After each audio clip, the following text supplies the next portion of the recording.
For the throngs that lined the sidewalks in front of the spacious world headquarters of quantum communications to protest the fact that we didn't give you the full 60-ish seconds last week, mea culpa. We'll try to do a little bit better. So here goes.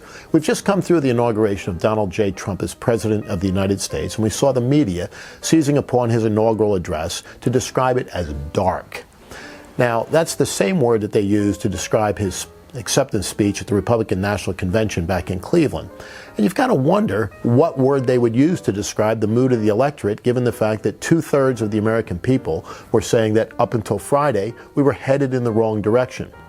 President Trump may have not chosen a traditional inaugural address, but really there looked to be some hope and light at the end of the tunnel. It's really time for the media to move on. And there might be a little bit of advice in there for the Trump administration, because in their first day in office, they chose to get involved in a dust-up with the media over the size of the inaugural crowd.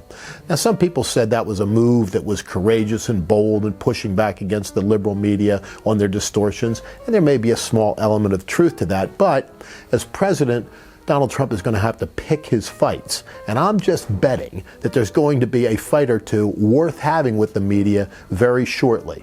And so he's got to move on too. He has this preoccupation with size, by the way. You remember the famous thing about the hands back during the primary campaign? Mine are pretty good.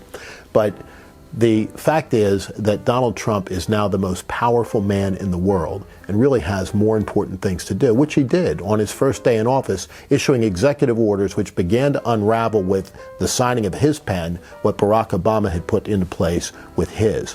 But now comes the real tough and critical question, and that is, how well is President Trump going to be able to work with a Republican Congress to get his legislative agenda accomplished? In particular, his push for added infrastructure, roads, bridges, pipelines, ports, all of which are vital not only to our safety but to our economic future, but need to be paid for. He's got to work that out with Congress. Also, they've got to come up with a plan to replace Obamacare after it's repealed. Those are going to be the first two really tough situations with a Republican president and a Republican Congress. Stay tuned and see how those work out. But ultimately, they lead to economic growth. Those are the two key words for the new administration.